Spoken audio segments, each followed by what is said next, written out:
Are you looking for ideas on how to structure your homeschool schedule? Or are you simply just curious how a family of 6 kids with several who are neurotypical as well as several who have special needs actually functions and is able to complete everything that needs to be done in a day? Well, then you are in the right place. Today, I'm going to share our homeschool schedule with you guys and some tips and tricks that have helped us along the way to streamline our days and help us to get everything done. Let's get started. Before I jump into what our schedule looks like, I did want to put 2 big caveats. One, I'm going to share sort of rough time frames with you guys, but I want you to know ours is much more of a routine than a time-based schedule. We do typically have certain things that are timed just because they're commitments outside of the house that make it where we have to stay a little bit closer to the time versus super loosey-goosey, but we don't worry too much if we get started a little bit later. Like today, actually, we got started about an hour behind the schedule that I'm sharing with you guys today. It's all right, we just did the next thing, and it just means we go a little bit later in the afternoon, and that's totally fine. The second caveat I want to give to our homeschool schedule is that every single season and year is totally different. Not only are we dealing with different circumstances and situations, but I also have kids of different ages. This year, currently, we have 2 9th graders, an 8th grader, a 6th grader with a lot of special needs and requires 100% one-on-one attention, as well as a 1st grader and a 2nd grader. So we've got a lot of variety here, but I do have a little bit older kids. That being said, if some of the things that I do in my schedule, you're like, I would love to do that, but I can't yet, then no worries. Just keep it in your back pocket for the future. So one thing that has stayed fairly consistent our entire homeschooling lives is that we dedicate about an hour to an hour and a half every single morning for getting ready. Getting up by 7 a.m. is a way that kind of helps us to start the day off right.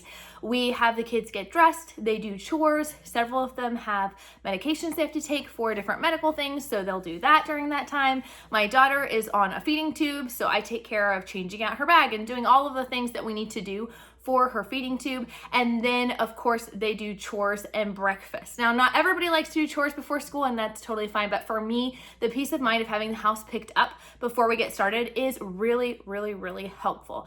We also do not do hot and fresh breakfast. Over the years, that has varied just a little bit. Sometimes I used to make hot things first thing in the morning, but I currently just do more of a grab and go bar. I spend the weekends prepping and making, both myself and my teenage daughter, making several things the kids can grab, like little yogurt parfait cups, making muffins that they can grab. We will make up a whole bunch of scrambled eggs that they can have for breakfast burritos. So we do a lot of that prep on the weekend so that it's easy for them to grab a healthy, nutritious, filling breakfast in the morning without me actually having to cook. We then get started with our actual school day at 8:30. With this, we kick off with World Watch News, which is a Christian news program for kids that is designed to share with them things that are going on in the world and share it from a biblical perspective. So my kids will watch that all together, and then they come in the living room for morning menu time. If you want to see a video on what's in our morning menu and get some free printables that will help you with your morning menu time, be sure to check out the links down in the description below.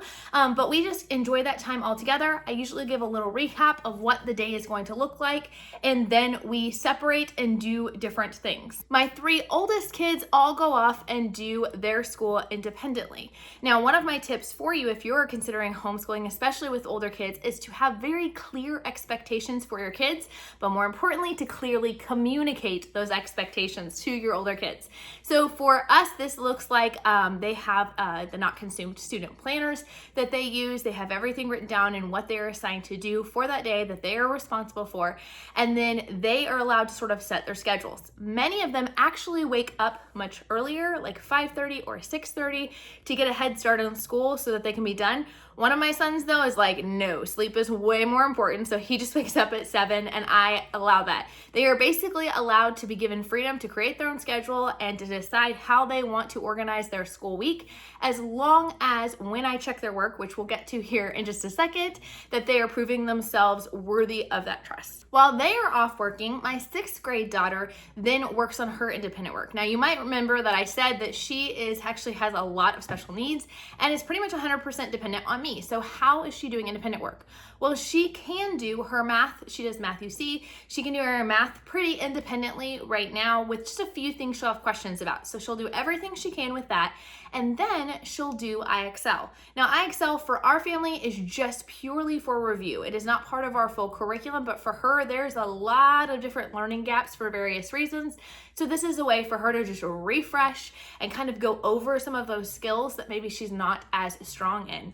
This has been a great thing for us, and I will tell you, finding independent tasks that your children can do that meets their specific needs is incredibly helpful in your homeschool day. And if they are not old enough to be able to do the regular curriculum with independence, then maybe considering something like a review app or whatever it might be, something supplemental to help be something they can do independently can be a great addition as well. While they're working, I then work with my first and second grader.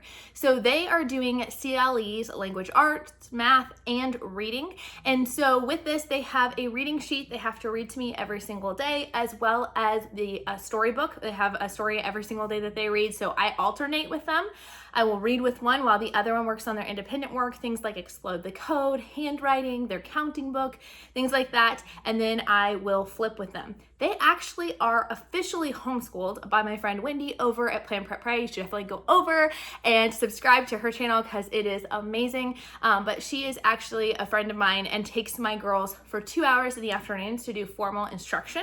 But we have this kind of homework time set aside and independent work that I kind of work with them on in the mornings that really helps to flesh out the rest of their school day. Once I'm done working with them, then I gather the two of them and my sixth grader together, and we come together to do our group subjects. Now, in the past, we've always done group subjects all together as a family, but different seasons, different stages. And so currently I am doing my group subjects with just my younger three, which is just such a strange thing for me. It's been really hard this year, but it's actually also been really enjoyable to kind of bring it down a notch. So we alternate. Some days we do science, the opposite days we do history. And so it's been nice to be able to alternate between those two and enjoy those lesson times together.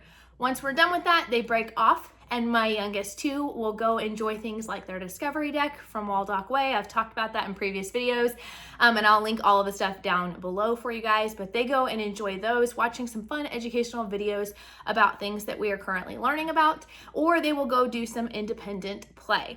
My daughter then, my sixth grader, I will then transition all my attention to working with her. She has things like helping her finish whatever math she needed help on. She has the memory verses that she says to me every single day that I will listen to. We are doing the IEW community people and places, Fix It grammar, all about spelling and all about reading. So we'll do kind of all of those things for just short little lessons all along, but we'll kind of work on that for about an hour. At 12 o'clock, it is our lunchtime. And with our lunchtime, oftentimes, but not always, we will actually do our read aloud as an audiobook while the kids are eating, or sometimes I will read it aloud.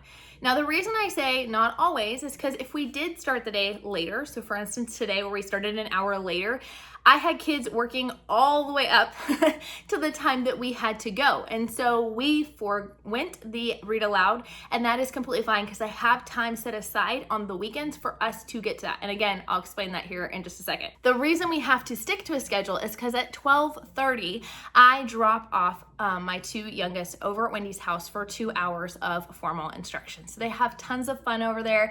They get to learn with their friends, and it's just a great time. Wendy's done some videos of a day in the life of that. So if you want to see what that looks like, you can check out the link down in the description below. But then I come home after dropping them off, and then before I jump back into school, I take a second to think about how can I move dinner forward? How can I chop something that will help for dinner or thaw something that will help for dinner? Obviously, if it's meat, I try to think about thawing it in the morning, but that doesn't always happen. So just realistically, I do that right when I drop them off so that I'm making dinner prep a little bit easier later on in the day. I then will transition to going back to helping my sixth grader if she still has any work that needs to be done. We also do kind of tag team reading every afternoon for 20 minutes. So usually that's what's left if we haven't finished it in the morning, where she reads a page and then I read a page until we finish a chapter of a book. And this is just a kind of a fun time together to get that extra practice in. Once I'm done with her, I then move to my oldest son. You see, he's in 9th grade, but he has severe dyslexia, auditory processing, and high functioning autism. And so he needs a little bit more hands-on help, but not as much as he used to. So with this, and something I would suggest if you have a child who maybe is unable to do things completely independently, they need a little more accountability or a little bit more help, is to do things parallel to your child. So for IEW and Fix It Grammar, we do it parallel. He works on it next to me, and I make sure that I'm available if he has questions or to kind of redirect if we get off task. Then I will formally do his spelling power with him, and then he has an auto upkeep course that he is doing. But because that is a career field that he wants to go into, every single day after he's done doing his lesson independently, we kind of go over it together to make sure that he has full understanding. Some days, I don't know why it works out this way, I'm able to help my 6th grader and my oldest son before I even drop my other girls off at school.